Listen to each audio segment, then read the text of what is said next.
Bismillahirrahmanirrahim. Assalamualaikum warahmatullahi wabarakatuh. Perkenalkan, nama saya Muzammil Sabil.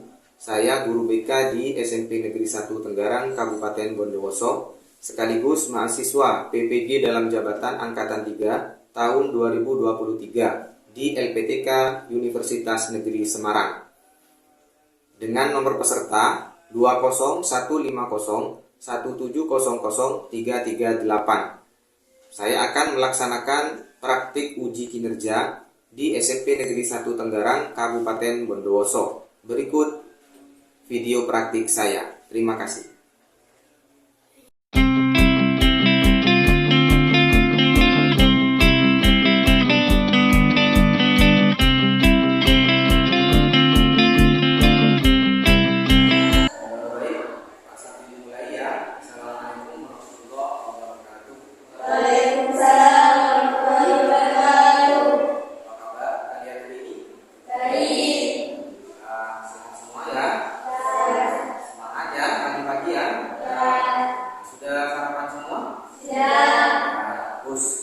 Diusahakan ketika kalian mau berangkat sekolah, kalian terlebih dahulu untuk sarapan ya, biar sampai di sekolah kalian bisa konsentrasi ketika belajar ya.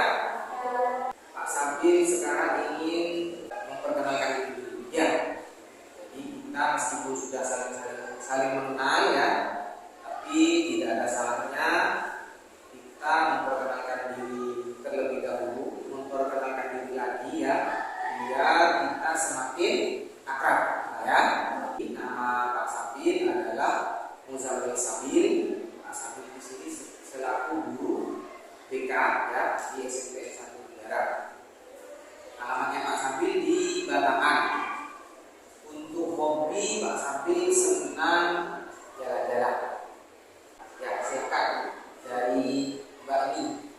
Perkenalkan, nama saya Eva Davidma dari kelas 3 SD. Alamatnya di mana? Di Batangan. Mungkin ada hobi-hobi yang disenangi mungkin? Hobinya menulis. Menulis. Bagus, ini bisa buat cerita nanti, bisa buat cerpen ya. Kemudian sebelahnya. Perkenalkan, nama saya Eva Davidma dari kelas 3 SD. Hobinya, alamatnya. Alamat saya dari Pekalongan. Ini Pekalongan, ini Pekalongan. Good. Terus hobinya Hobi saya memasak. Oh, bagus. Jadi ini calon ibu idaman ini ya, idaman anak-anaknya ya, karena nanti anak-anaknya nanti tidak usah repot-repot untuk beli makanan di luar ya, beli makanan di mana-mana. Soalnya ibunya sudah bisa masak. Bagus.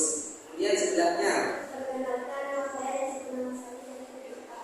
Hobi saya Menyapu bersih-bersih. Bagus juga ini. Ya, jadi rumah itu tidak khawatir kotor lagi ya. Karena Desi memang suka bersih-bersih. Alamatnya di mana? saya Panjang. Pancoran, dekat sini tadi ya. Ya. Kemudian Mas, sebelahnya Mas. Oh, di dekat sini, dekat sekolah tadi. Hobinya apa? Main futsal. Oh, main sepak bola ini bisa nanti jadi pemain timnas nih. Harus. Iya. Jadi harus terus berlatih ya. Terus. Kemudian Mas. Perkenalkan, nama saya Barbari. Alamat saya dari Hidangan juga dekat di sini ya. Terus hobinya dari 7B. Hobinya apa? Jabar. Gambar. Kita gambar nanti kemarin. Oh, nanti bisa jadi yang nulis ceritanya itu Iva, yang bikin gambarnya Mare, jadi komik nanti. Tidak apa-apa kolaborasi. Iya. Kalau misalkan nanti komiknya terkenal kayak komik Naruto, itu Doraemon, kan enak. Ya, dapat uang dari sana. Ya. Untuk perkenalan, Pak Sabil kira cukup ya. Tadi dari kalian sudah saling memperkenalkan diri, bahkan menyebut hobinya masing-masing, alamatnya masing-masing. Dari perkenalan tadi ini, kalian bisa lebih dalam tahu tentang salah satu teman kalian. Oh, ternyata ini rumahnya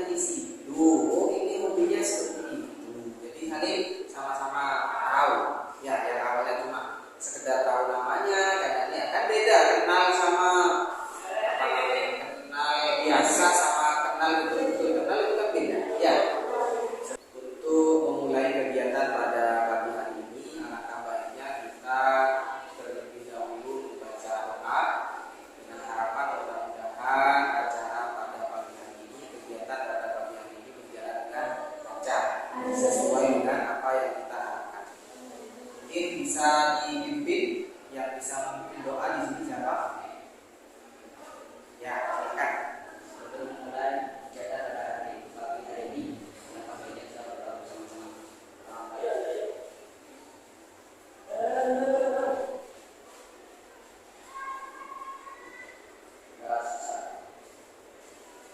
Terima kasih atas waktunya anak-anak ya, karena sudah bersedia datang ke ruangan ini.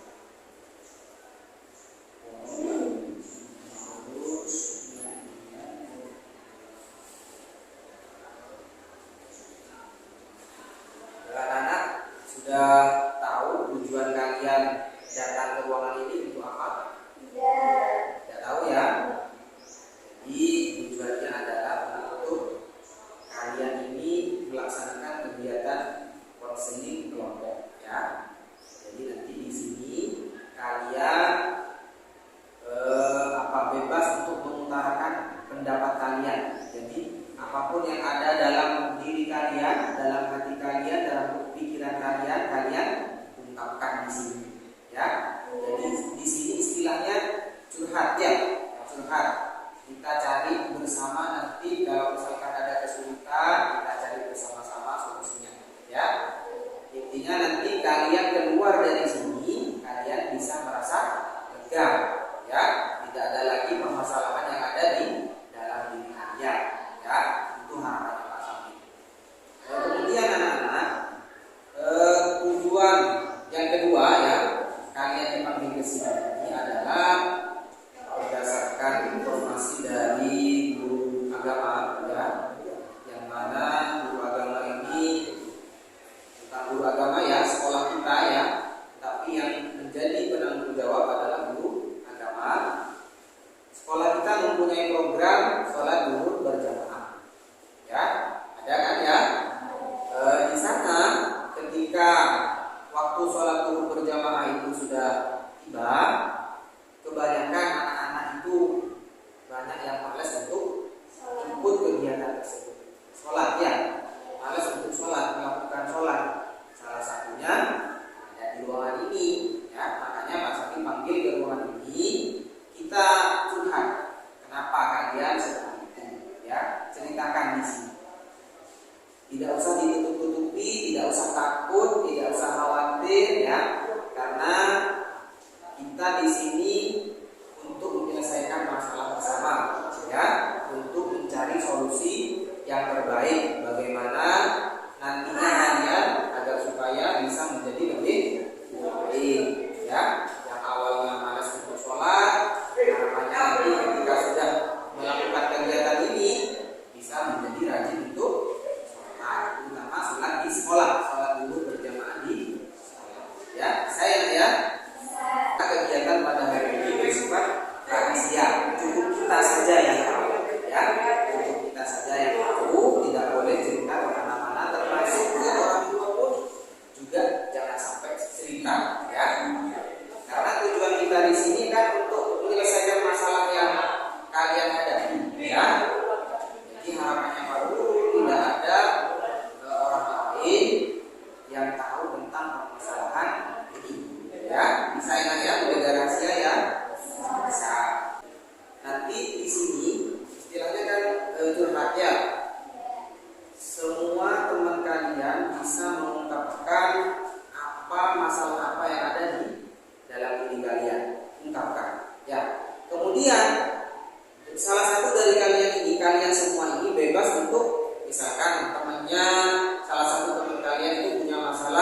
belajarnya sedikit kalian bisa bersemangat.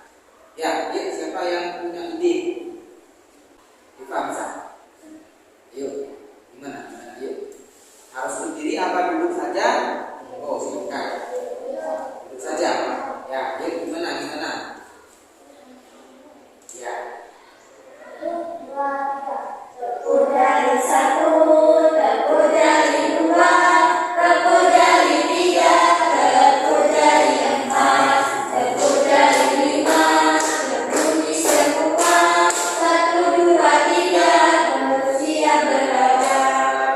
1 jari kanan, 1 jari kiri, gabung menjadi 2, hubungan jembatan panjang. 2 jari kanan, 2 jari kiri, gabung menjadi 4, hubungan kamera jepret. 3 jari kanan, 3 jari kiri, gabung menjadi 6, hubungan menara titik. 4 jari kanan, 4 jari kiri, gabung menjadi 8, hubungan terlihat licin. 5 jari kanan, 5 jari kiri, gabung menjadi 10, siap belajar. Nah, sudah semangat ya? Ya, kita barusan sudah melakukan speaking ya. Yang awalnya tidak semangat karena tadi sudah melakukan speaking, kita menjadi semangat lagi ya. Yang awalnya ngantuk sudah tidak ngantuk lagi ya. Ya. Kemudian selanjutnya anak-anak ya, kita akan membahas permasalahan yang ada yang akan kita bahas pada hari ini ya. Tadi sudah Pak Sabri jelaskan yang akan kita bahas adalah tentang sholat duhur berjamaah, yang mana sering Pak Sabri lihat ya, berdasarkan informasi juga dari guru PAI ya, banyaknya anak-anak ini ketika sholat duhur berjamaah banyak yang tidak ikut dengan alasan macam-macam. Ada yang kalau susui biasanya, ada yang kenanya ada tidak yang di bawah, ada yang alasannya menstruasi, ada yang sakit perut kadang. Kemudian kalau yang laki-laki itu celananya tidak suci ya, najis katanya. Atau juga ada yang beralasan celananya sobek, macam-macam pokoknya alasannya. Tetapi ini cuma alasan mereka ya, alasan mereka agar supaya mereka tidak sholat, tidak mengikuti kegiatan sholat duhur. Nah, salah satunya yang dipanggil sama Pak Sabri sekarang ini ya. Jadi nanti kita diskusikan di sini bersama, kita cari jalan keluarnya ya, kita cari solusinya bersama. Yang sekiranya nanti yang awalnya jarang sholat, yang awalnya sering tidak ikut kegiatan sekolah, bisa menjadi lebih baik, bisa menjadi lebih bisa ikut kegiatan ya, kegiatan apapun di sekolah, terutama kegiatan sholat duhur berjamaah.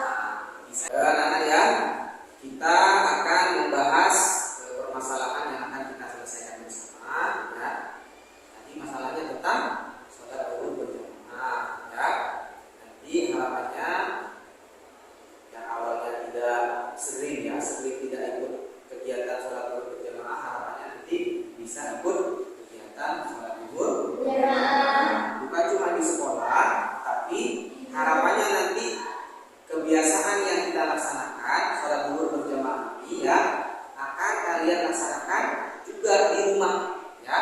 Sholat asar kan sudah di rumah ya, sudah pulang ya, maghrib, isya, subuhnya, itu harapannya dalam satu hari satu malam kan ada 5 kali sholat ya. Harapannya 5 kali ini kegiatan sholatnya dilaksanakan dengan cara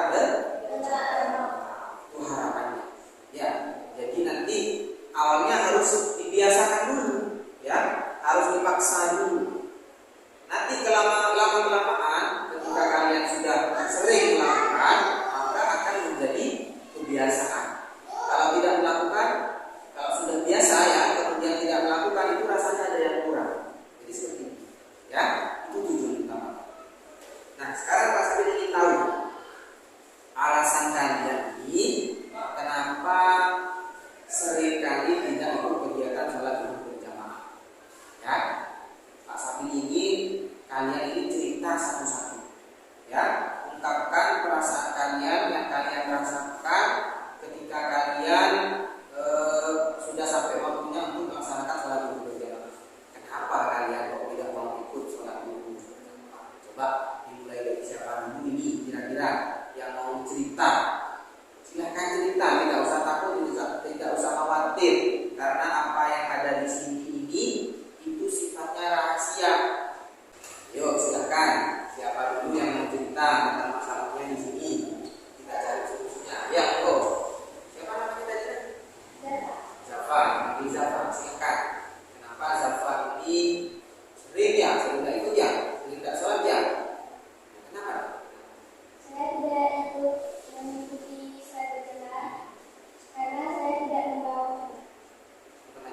bawah. Biasanya kalau mau itu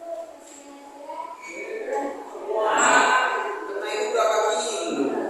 Nyampe 1 kilo, 2 kilo? Enggak. Bukan cuma anak satu aja sebenarnya ya. Kenanya berat, kenanya yang mau bawa tasnya. Nah, males ya. Males untuk bawa mukena. Sebenarnya males untuk sholat sebenarnya. Makanya mukenanya ada di bawah ya. Mungkin ada temannya mau memberi solusi bagaimana sebaiknya Zafa ini. Bagaimana? saya Pak. Ya, bagaimana? Bapak bisa tahu mukenanya gitu. Kan tiap hari bawa. Oh, itu bisa, itu solusi itu, ya bisa. Jadi pas sholat itu Bapak bisa ke Bapak ambil itu mukenanya. Nah, solusi yang lain ini, jadi Zafa dari rumah, kalau memang tidak mau ditaruh di tas ya, taruh di sepeda motor, kan kalau sepeda ya, taruh di jok, kemudian taruh di parkiran, Zafa masuk, nanti ketika sholat zuhur tiba ya, ambil di parkiran, di joknya, seperti itu, kan tidak berat bawa kemana-mana ya. Ya, seperti itu bagus. Ya, yang lain, masalahnya yang lain kenapa ini? Zafa sudah cerita tadi, terus sudah dapat solusinya juga, ya. Alasannya Zafa tidak bawa mukena itu katanya berat yang membawa, males yang membawa. Nah, solusinya ya dari teman kita tadi dari Desi, mukena itu dibawa tapi ditaruh di dalam jok sepeda motor, ya. Nanti ketika sudah tiba waktunya sholat zuhur, tinggal ke parkiran, ambil mukenanya, tinggal sholat. Bisa ya Nadia? Bisa. Bisa. Alhamdulillah. Yuk, selanjutnya siapa lagi yang mau tantang? Bagus, ya. Silakan, Mas Teguh ya. Silakan. Nama. Karena males nak hidup. Ah, Sudah. ini lagi ya. Jadi kegiatan sholat zuhur berjamaah itu merupakan merupakan program sekolah. Ya. Jadi entah itu siswa, entah itu guru, kalau sudah tiba waktunya sholat, kita sholat bersama. Tidur memang enak, guru juga mau tidur ya. Tapi yang namanya kewajiban, ya, mematuhi peraturan sekolah itu kan wajib. Sholat juga wajib. Jadi kalau kalian ini tidak sholat, artinya kalian meninggalkan 2 kewajiban, ya. Tidak sholat dan tidak mengikuti peraturan sekolah. Mungkin ada yang punya solusi tentang masalahnya Mas Teguh. Silakan. Ya, siapa? Sebaiknya dulu tidur malam, tidur yang cukup, agar di sekolah tidak cukup. Nah, itu tadi ya. Teguh kalau sudah punya sholat zuhur, tidur sungguhan atau tiduran? Terus juga pada tidur. Oh, kadang tidur beneran ya. Dan cuma pura-pura tidur gitu ya. Nah, kalau misalkan Teguh ini ngantuk, katanya Mbak Zafa tadi ya, sebenarnya Teguh itu kalau di rumah, apalagi masalah ya, tidurnya itu harus cukup, ya, jangan tidur malam-malam. Kalau di rumah tidurnya sering malam, ya. Nah, apa ya? Main game ya. Ini juga ya. Nah, sekarang ketika Teguh ini sering mengantuk di kelas ya, di sekolah, ternyata Teguh ini kalau di rumah tidurnya malam memang, karena Teguh ini sih main game. Nah, sebaiknya dikurangi main gamenya. Boleh main ya, cuma sekedar buat hiburan saja. Mungkin ada solusi lain. Iya, Pak. Ya, silakan Mbak Iva. Kalau saran dari saya sih Pak, aku tidak sembunyi makanan. Ya, oh ya, ini kan kadang tidur, kadang sembunyi, kadang lari. Terus bagaimana? Tidak sembunyi dan harus ngapain? Dan karena kita orang muslim ya Pak, Nah, kita wajib sholat 5 waktu. itu dia. Maka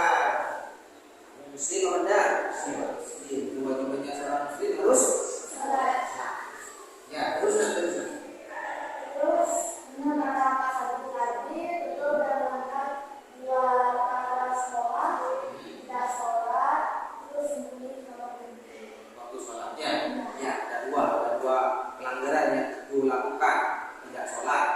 Jadi aturan agama ini ya, tidak sholat. Kemudian yang kedua melanggar aturan sekolah. Ya, aturan sekolah ketika waktunya sholat zuhur berjamaah kan harus keluar semua, harus menuju sholat semua. Ya, tapi tentu malah sembunyi di mana? Ini tidak berguna. Ya, bisa ya. Ya, cukup untuk itu. Sekarang siapa lagi nih yang bercerita tentang masalahnya? Saya Pak, Ya, saya di rumah tidak sholat dan disuruh waktunya ada Pak. Saya main HP. Desi sebentar. Desi memang jarang sholat, Jarang Pak, jarang disuruh. ya disuruh memang. Tapi kenapa kok nggak sholat sendiri? Masa harus disuruh? Enggak, soalnya kan ibu sama bapak kan bisa. Jadi di rumah Pak bebas gitu. Tinggal sama nenek doang. Desi ini orang tuanya cerai, anaknya. Terus Tinggal sama tinggal nenek. sama nenek cuma. Terus sama neneknya tidak pernah disuruh, Enggak, jadi di rumah Pak bebas. tidak pernah dimarahin sama nenek. Enggak. Seumpamanya Desi ya, Desi ada di rumah. Kemudian waktu sholat sudah bukan waktu adzan, ini sudah mepet, misalkan zuhur ya, tapi sudah mau masuk ke asar. Sedangkan Desi belum sholat. Neneknya tahu itu. Neneknya tidak pernah dulu atau tidak pernah marah gitu. Tahu Pak, tapi enggak marah apapun. Jadi Jadi bebas. dibiarkan. Jadi Desi merasa bebas di rumah. Iya. Iya Pak. Akhirnya terbawa Ke jadi sekolah. kebiasaan dia. Di sekolah juga pas malas untuk sholat seperti itu. Iya Pak. Jadi kebiasaan tiap hari. Itu berarti kebiasaan yang tidak baik. Ya. Maaf, mohon maaf sedikit membanyak. Itu orang tuanya Desi yang pisah. Itu sudah lama. Dalam waktu Waktu PAUD itu sudah Desi sudah tinggal sama nenek, sudah sendirian. Kalian artinya ya. Orang tuanya ada tinggal sama Desi. tidak di kampungnya Jadi orang tuanya Desi ini masih ada. masih Pak. Mereka terus apa namanya? Tidak pernah ke Desi, kunjung Desi atau apa? Pernah Pak, ada 1 bulan sekali. Siapa itu? Ayah apa ibu? Ada ibu dan bapak. Oh, jadi tidak tentu ya. Iya Pak. Kadang ayah ke Desi, kadang ibu yang pergi ke Desi, gitu ya. Kenapa kok seperti itu? Terus pernah tidak mereka berdua itu bareng-bareng ke Desi? Enggak pernah Pak. Pernah, mesti gantian. Iya. Iya. Soalnya kayak gak pengen ketemu bareng gitu. Soalnya udah siap. Terus mereka ini sudah punya keluarga masing-masing atau sama-sama masih sendiri? Udah punya keluarga masing-masing Pak. Oh, jadi seperti itu. Jadi ayah sama ibunya Desi cerai, kemudian sama-sama keluar mereka ya nikah lagi, ayah nikah lagi, ibu nikah lagi, punya keluarga sendiri-sendiri maksudnya ya sekarang ya. Iya Pak. Maka dari itu Desi pas istilahnya apa namanya? Bulan kasih saya. Dari kedua orang tua. Kalau kasih sayang yang sabar ya Nak, ya. Iya Pak. Nah, tidak ada orang tua yang mau seperti itu ya, tidak ada orang tua itu yang mau pisah kemudian mengorbankan anaknya. Tidak ada. Mungkin karena perbedaan pendapat yang mau tidak mau mereka harus jalan sendiri ya. Ini juga bisa menjadi pelajaran buat kita yang masih orang tua lengkap ya. Jadi selama orang tua kita masih lengkap, kita menghormati orang tua kita, patuhi orang tua ya. Kalau sudah orang tua kita tidak ada, baru terasa seperti hanya Desi ya. Siapa yang mau seperti itu? Tidak ada yang mau ya. Jadi mumpung masih lengkap orang tua kita gunakan waktu ini sebaik mungkin. Nah, mungkin ada yang punya solusi tentang masalahnya Desi. Ya, bagaimana? Karena dari saya, Desi mencoba untuk membiasakan diri sholat dengan baik. Nah, ya, jangan tunggu disuruh ya. Jadi ketika sudah waktunya sholat, sholat dibiasakan. Ya, awalnya memang merasa terpaksa awalnya. Ya, awalnya memang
kemudian Karel yang biasanya mencontoh anak yang kurang baik, ya, itu juga ditinggalkan, benar ya. Kalau mau jadi panutan, mencari panutan, mau mencari contoh, carilah contoh yang sekiranya perbuatannya baik. Ya, jadi intinya sekarang buang rasa malas yang ada di dalam pikiran kita, ya. Kemudian hindari perbuatan yang sekiranya membuat kita melakukan hal buruk. Buang hal seperti itu yang menjadi penyebab untuk kita melakukan hal yang tidak baik itu. Ya, kita harus berusaha berbuat baik. Apapun kewajiban yang sudah diwajibkan, peraturan apapun yang sudah ditetapkan harus kita ikuti, harus kita kerjakan, harus kita patuhi. Kita sudah sharing tadi ya tentang masalah yang kalian hadapi, penyebabnya apa saja. Kita sudah sharing tadi. Kemudian teman kalian juga sudah memberikan solusinya bagaimana yang terbaik, jalan keluarnya bagaimana sudah diungkapkan tadi di sini. Nah, selanjutnya ya, Pak Samin ingin ya biar ada buktinya ya, biar ada buktinya. Nanti Pak Samin ingin kita yang ada di sini ini melaksanakan kontrak perilaku ya. Jadi nanti ada perilaku apa yang mau kita rubah ya. Kemudian apa yang seharusnya dilakukan untuk merubah perilaku yang tadi itu ya. Perilaku yang perlu dirubah tadi apa? Malas untuk sholat berjamaah kan ya. Ini yang perlu dirubah. Kemudian hal apa yang harus kalian lakukan? Tadi kan sudah macam-macam ya. Tidak bermain berlebihan. Kemudian apa namanya? Kalau umpamanya berat bisa ditaruh di sepeda, besi, hiraukan masalah keluarga, tugasnya belajar ya, yang rajin, sholat yang rajin itu ya, yang harus kamu lakukan ini. Kemudian teguh, tidak boleh lagi bermalas-malasan, apalagi sampai tidak ikut itu ya, sholat ya. Masalahnya tadi teguh ini sering bermain game juga ya, sering bermain game sampai larut malam, ini dikurangi ya. Apa yang perlu diubah dari ininya ya, untuk biar kamu tidak melakukan hal yang pertama tadi ya. Kemudian kalian tidak usah mencontoh anak yang tidak baik. Jadi seperti itu ya. Kemudian yang ketiga, ini kalau misalkan kalian berhasil ya, kalian berhasil merubah perilaku kalian, itu ada hadiah khusus. Tapi hadiahnya bukan dari kamu ya, kalian sendiri yang menentukan. Misalkan saya kalau berhasil sholat berjamaah dulu terus di sekolah, saya nanti uang saku saya ini akan ditabung, saya berikan saya berikan sesuatu yang bermanfaat, entah itu berkaitan dengan pelajaran atau kebutuhan kalian ya, atau hal positif. Pokoknya hadiahnya ini hal positif untuk diri kalian yang bermanfaat ya. Nah, sebaliknya yang keempat, kalau kalian gagal melakukan itu ya, merubah perilaku kalian ini, misalkan kalian gagal, ini ada hukumannya. Hukumannya berupa apa? Hukum diri kalian sendiri. Misalkan saya tidak akan beli selama 3 hari atau berapa hari ya, itu hukumannya. Kenapa dihukum? Karena kalian tidak berhasil untuk merubah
ini